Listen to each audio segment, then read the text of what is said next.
ओम ब्रह्म सत्यम सर्वधार। आज का प्रसंग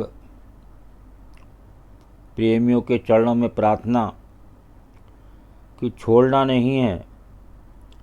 किसी ना किसी समय जब भी मिले इस प्रसंग को जरूर ध्यान दें। इस प्रसंग से एक प्रसंग का नाम है भगवान से रिश्ता। भगवान से रिश्ता किस प्रकार जुड़ा, बहुत ही महत्वपूर्ण, बहुत ही उत्तम प्रसंग। एक बार फिर प्रार्थना, इस प्रसंग को मैक्सिमम शेयर करें ताकि एक रिश्ता, आज सांसारिक रिश्ते जो बने हुए हैं वो यहीं छूट जाने। एक भगवान का जो रिश्ता है वो अंत समय के बाद भी आपका जुड़ता है और बना रहता है। तो देखिए, ये प्रसंग को सेवन करें। एक बार मथुरा के निकट एक गांव में एक लड़की रहती थी। एक बार एक मथुरा के निकट एक गांव में एक लड़की रहती थी, छोटी सी। वृंदावन के निकट होने के कारण वहाँ से बहुत लोग ठाकुर जी के दर्शन करने जाते थे। जब वो छोटी बच्ची 5 साल की हुई तो उसके घर वाले बांके बिहारी जी के दर्शन के लिए जा रहे थे। उस समय वाहन बहुत कम होते थे। उनको दर्शन को जाते देख उस छोटी लड़की ने कहा, पिताजी मुझे भी अपने साथ ठाकुर जी के दर्शन के लिए ले चलो। पिताजी ने कहा, बेटा अभी आप छोटे हो, इतना चल नहीं पाओगे, थोड़ा बड़ा हो जाओ तब तुम्हें साथ में ले चलेंगे। ये कह के उसे समझा दिया बच्ची को। तो कुछ समय बीता। जब वो 7 साल की हुई तो फिर घर वालों को किसी कारणवश वृंदावन का जाना हुआ। फिर उस बच्ची ने कहा, पिताजी अब मुझे भी साथ ले चलो ठाकुर जी के दर्शन के लिए। उस लड़की का मन और एक लव लगी हुई थी उस ठाकुर जी में, लेकिन किसी कारणवश वो उसको ना ले जा सके। बच्ची के मन में ठाकुर जी के प्रति बहुत प्राण प्रेम था। वो बस उनका मन से चिंतन करती थी और दुखी भी होती थी कि ठाकुर जी के दर्शन को ना जा सकी। आज तक गांव में उसके सभी सहपाठी प्रभु जी के दर्शन कर चुके थे। जब वो ठाकुर जी के मंदिर और उनके रूप का वर्णन करते तो इस बच्ची के मन में दर्शन की ललक और बढ़ जाती। समय अपने पंख लगा के बढ़ता गया। कहीं अवसर मिले जाने के पर शायद उसके भाग में ठाकुर जी के दर्शन नहीं लिखे थे। जब वो 17 साल की हुई, उसके पिताजी को उसके विवाह की चिंता हो गई। उसका विवाह तय हो गया।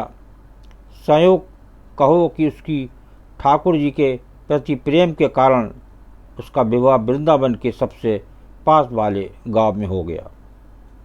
देखिए, एक बच्चे की लव शुरू से ठाकुर जी की लगी हुई थी उस वृंदावन में।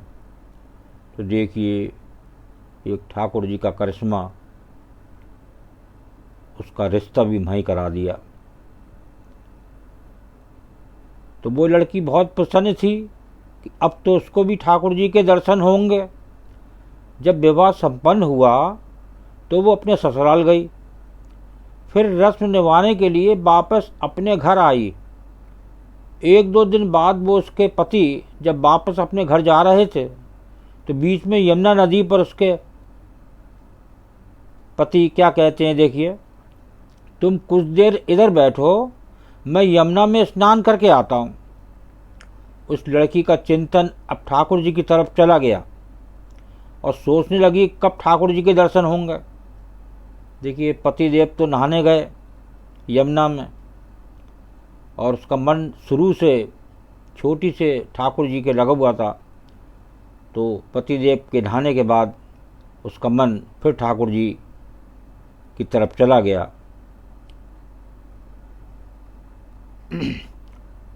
तो जब उस लड़की ने लंबा घूंघट निकाल रखा था, क्योंकि गाँव है ससुराल है, वहीं बैठ गई। फिर वो मन ही मन विचार करने लगी, देखो ठाकुर जी की कितनी कृपा है, उन्हें मैंने बचपन से भजा और दर्शन के लिए लालायित हुई। उसकी कृपा से अब मेरा विवाह श्री धाम वृंदावन में ही हो गया। ये वो बच्ची सोच रही है वहाँ बैठी बैठी। पर मैं इतने सालों से ठाकुर जी को मानती हूँ, पर अब तक उनसे कोई भी रिश्ता नहीं जोड़ा। फिर सोचने लगी, ठाकुर जी की उम्र क्या हो सकती है? मेरे हिसाब से लगभग 17 वर्ष के ही होंगे। मेरे पति 21 वर्ष के हैं, उनसे थोड़े ही छोटे होंगे। ये सब वो विचार कर रही है बच्ची। इसलिए वो मेरे पति के छोटे भाई की तरह हुए, तो मेरे देवर की तरह। लो, आज से ठाकुर जी मेरे देवर होंगे। ये सब बैठी वो बच्ची 17 साल की सोच सब कुछ ठाकुर जी के बारे में सोचने लगी। अब तो ठाकुर जी से नया संबंध जोड़कर उसको बहुत प्रसन्नता हुई। अब मन ही मन ठाकुर जी से कहने लगी, ठाकुर जी आज से मैं आपकी भाभी और आप मेरे देवर हो गए। पर वो समय कब आएगा जब आप मुझे भाभी भाभी कहकर पुकारेंगे?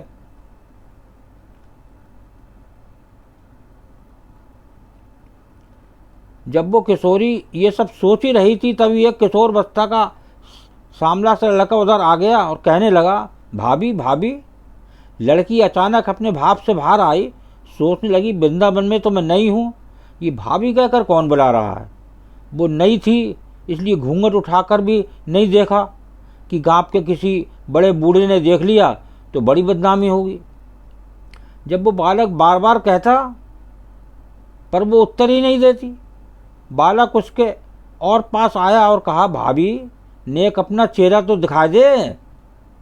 अब वो सोचने लगी, अरे ये बालक तो बहुत जिद कर रहा है। इसलिए उसने और कस के अपना घूंघट पकड़ कर बैठ गई। कहीं घूंघट उठाकर देख ना ले।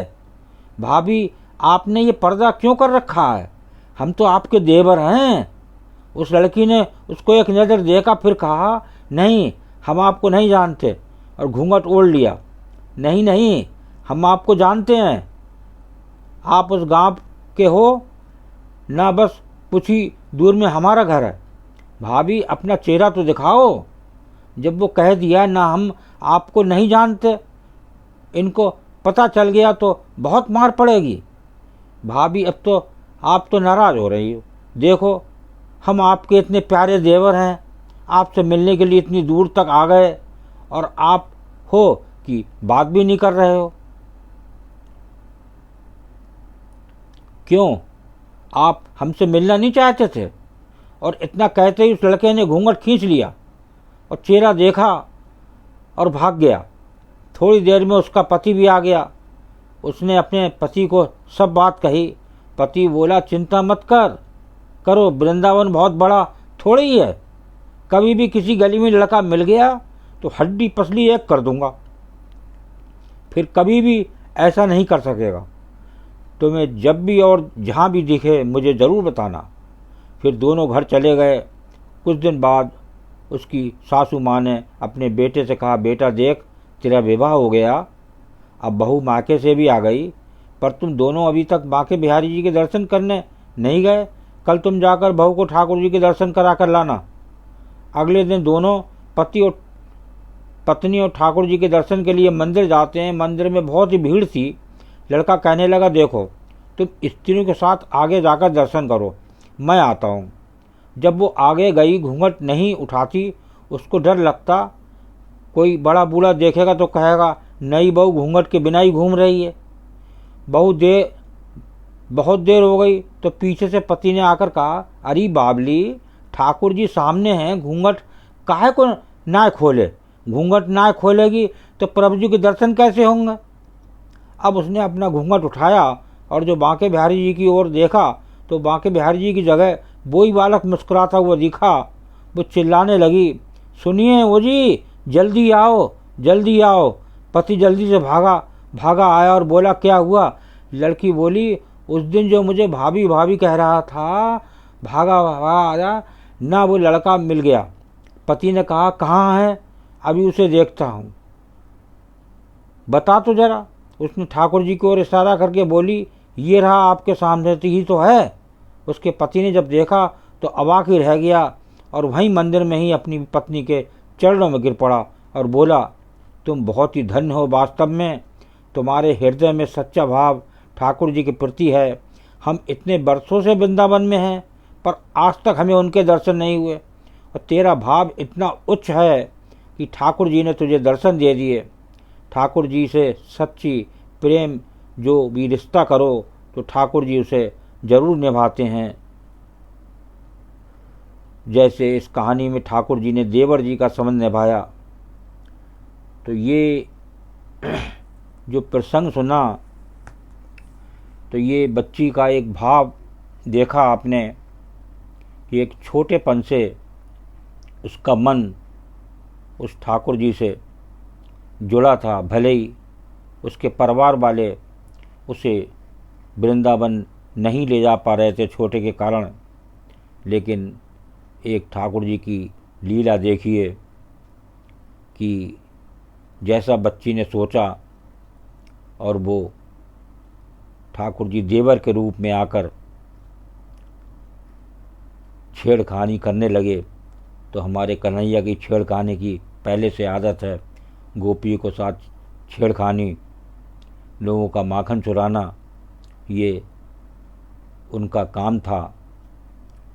तो ये रिश्ता एक ठाकुर जी से बनाएं तभी संसार से छुटकारा है। जब तक आप ठाकुर जी से, उस प्रभु से रिश्ता नहीं बनाएंगे, जब तक इस संसार से छुटकारा नहीं है। वो आप चाहें कितने ही बरस बाद उनसे रिश्ता बनाएं।